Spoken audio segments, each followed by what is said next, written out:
যা hot hot দেখি চলে না ভাই এটা না ভাই এটা না ভাই লিজ আগে এক দেড় ঘন্টা বসেন রেস্ট করেন আগে দিন পানি মানে দিয়েন না গায়ে আচ্ছা একদিন রেস্ট করে রেস্ট মেস করে গরুর শরীর ঠান্ডা হইলো তারপর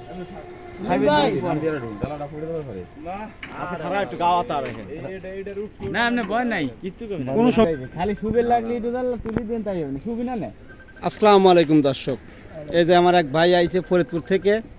ভাই আসসালামু আলাইকুম। ওয়ালাইকুম আসসালাম। কেমন আছেন আপনি? আলহামদুলিল্লাহ ভালো। আমাদের পাবনা কিন্তু অনেক মানুষ অনেক রকমের কথা বলে, আপনারা তো সরাসরি আইছেন। না ইনশাআল্লাহ আমি ভালো পাইছি। তাতে কি আমরা আপনাদের সাথে খারাপ ব্যবহার করছি? আপনাদের কোনো অভাব নাই আপনাদের। আপনার পরিচয়টা বলে দেন শুধু, আর কিছু লাগবে না। মোহাম্মদ নাসির মাহমুদ, আমার বাড়ি ফরিদপুর নগরকান্দা, জেলা ফরিদপুর নগরকান্দা। ও, আসতে কোনো সমস্যা? না ইনশাআল্লাহ কোনো সমস্যা নাই। কোনো কিছু কেউ বলছে যে ভাই অমুক জায়গায় গেলে পারে গরু এই দামে কিনলে পারে টাকা বেশি লাগে, কোনো কথা এটা সেটা কোনো কথা আমি এই পর্যন্ত জানি শুনিও নাই। ওইটি যেহেতু আপনারা তিনজনই আইছেন, তিনজন কিন্তু আমার আইসে কিন্তু আমার এলাকায় অনেক গরু আছে, সব খামারে গেছেন, আইসে দেখে শুনে নিয়ে যাচ্ছেন, সবচেয়ে ভালো লাগতেছেন আপনার মনে? বলো নাই যে আমার খামারতে নাও, ওইটি বলো নাই, কেউ বলে নাই।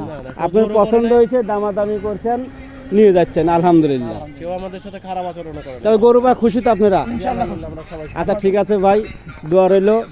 যাই হোক আমি ছাড়িয়ে দেবো না, আপনি লিঙ্ক দিয়ে দেবেন আমি আপনাকে। আচ্ছা ভাই, আসসালামু আলাইকুম। দোয়া দরখাস্ত রইলো, দোয়া করবেন খাস করে আমাদের জন্য। আমার ফরিদপুরে বাড়িতে আসবেন, জেলা ফরিদপুর। আমাদের যাওয়ার সময় ঝামেলা নাই তো? কোনো সমস্যা নাই, গরুর কাগজ দেওয়া হয়েছে, কাগজ দেখাবে না।